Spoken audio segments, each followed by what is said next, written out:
Bonjour à tous et à toutes. Dans cette vidéo, on va poursuivre la première vidéo qui traite les notions de base théoriques sur le protocole de communication UART et on va essayer d'introduire une application pratique qui permet d'établir une communication série UART entre deux périphériques, deux entités, l'émission et la réception.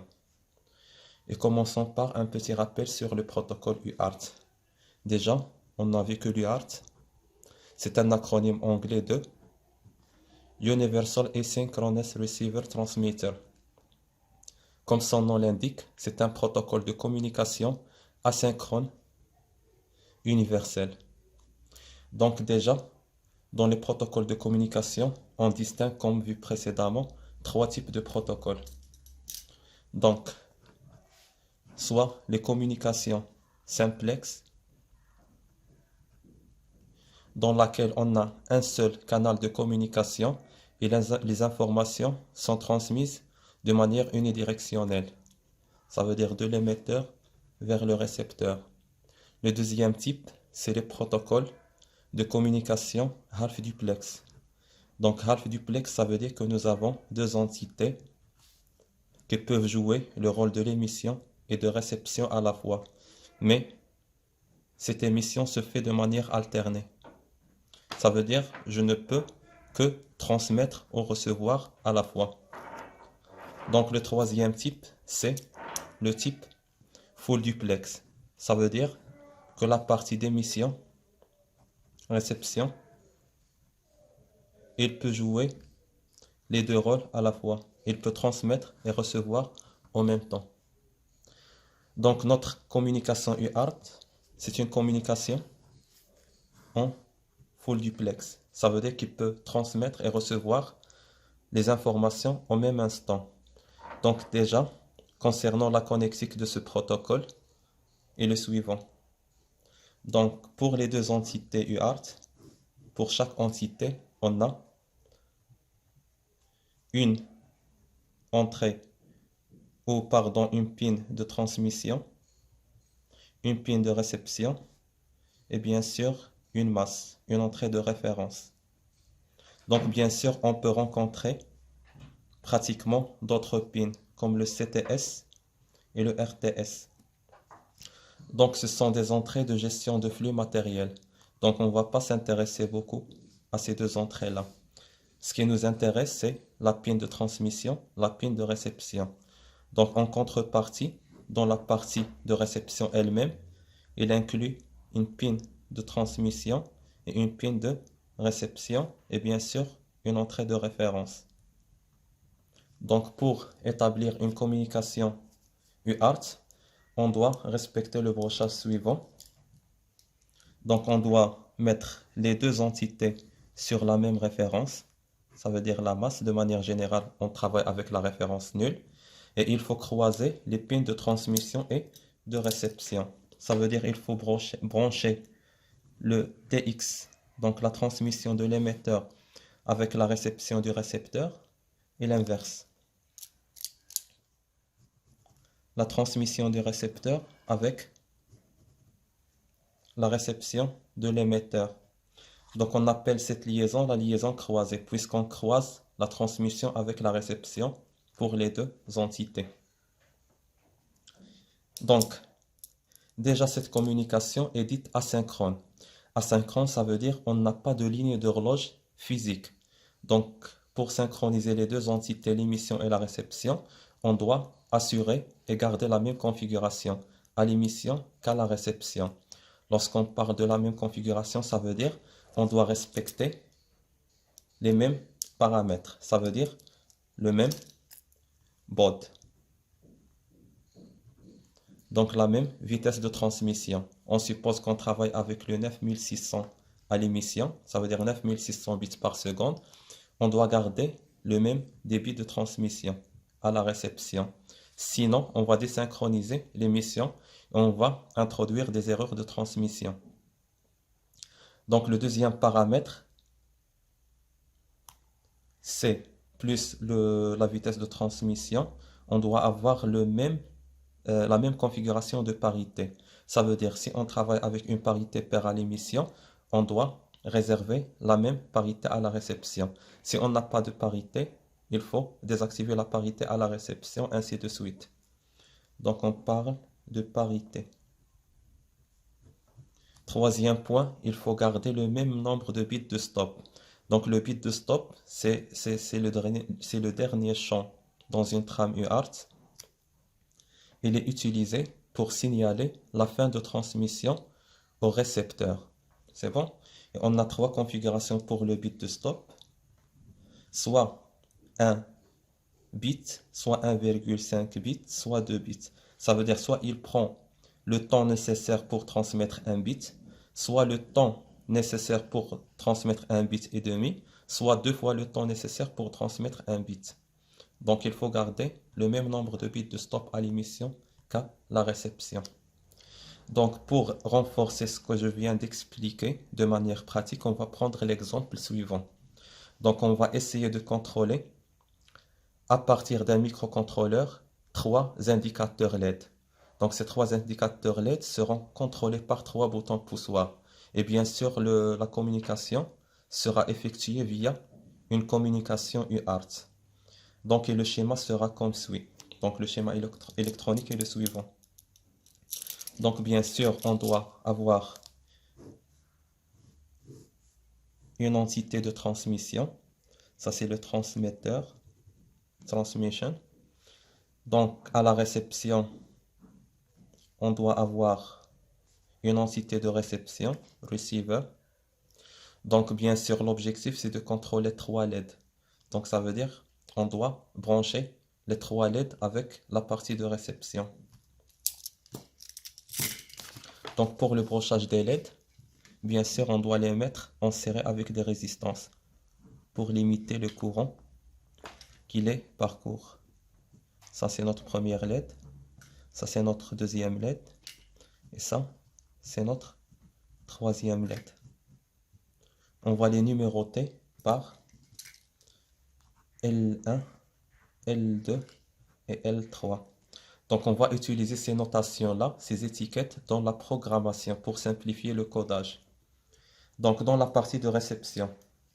Donc, déjà, comme j'ai dit au départ, on va essayer de contrôler ces 3 LED par 3 boutons poussoirs via le protocole de communication UART. Donc cela implique automatiquement qu'à la transmission, on doit avoir 3 boutons poussoirs. Et on va mettre nos 3 boutons poussoirs comme ça.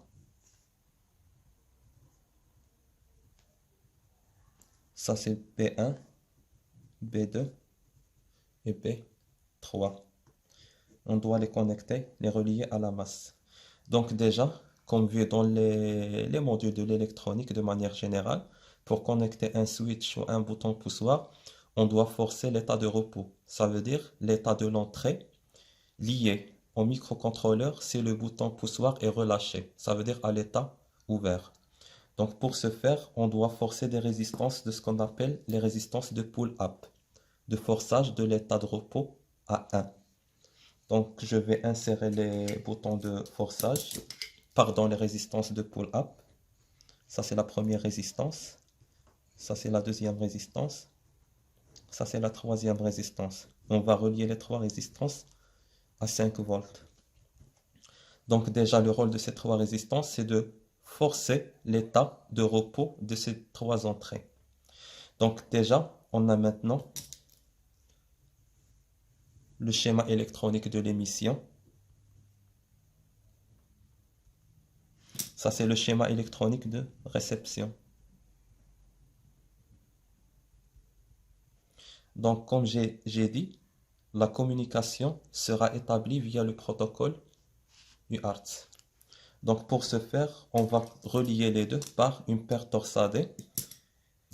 Donc, la paire torsadée sera comme suit. Bien sûr, je vais mettre les pins de transmission et de réception. Et je dois croiser le brochage.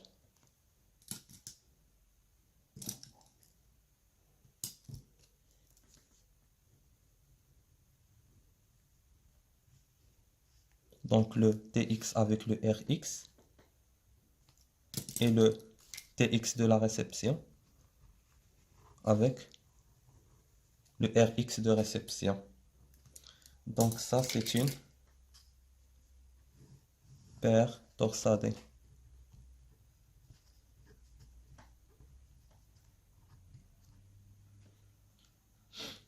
Et nous avons presque terminé le brochage électronique de notre application pratique. Donc déjà, on passe vers la configuration software. Donc concernant la configuration software, on doit avoir nos variables. Donc pour le code, donc tout d'abord, on doit développer deux codes. Le code de l'émission et le code de réception. Pour l'entité d'émission, on va utiliser une carte à microcontrôleur. Et je vais utiliser la carte Arduino Mega. Donc vous avez le droit de choisir n'importe quelle référence de microcontrôleur. Que ce soit la carte Arduino avec les références Mega, Ono, Leonardo, etc. Que ce soit d'autres microcontrôleurs comme le PIC, le NXP ou n'importe quel microcontrôleur. Donc ça, c'est notre carte Mega. C'est bon? Donc, pour la configuration, dans le code, on doit déclarer trois variables d'entrée qui sont les trois boutons poussoirs B1, B2, B3. Pour la carte de réception, on doit déclarer les trois variables de sortie qui sont le L1, L2, L3. Donc déjà, après avoir terminé la structure et la conception électronique, donc on doit travailler sur la conception software. Ça veut dire le principe de fonctionnement software. Donc le principe est le suivant. Donc chaque bouton poussoir dans la partie d'émission doit contrôler une LED associée dans la partie de réception. Et on va prendre l'exemple suivant. Par exemple, le B1 doit contrôler le L1, le B2 doit contrôler le L2 et le B3 doit contrôler la LED L3. Et pour ce faire, on va créer un protocole de contrôle. Le protocole est le suivant. Chaque appui sur le bouton B1, il va générer une trame UART incluant une donnée qui va contrôler l'état de L1, par exemple. Si l'utilisateur appuie sur B1, on va associer un caractère qui va être créé, généré et transmis dans une trame UART. Donc B1, il va créer le caractère A. Le B2, il va créer le caractère B.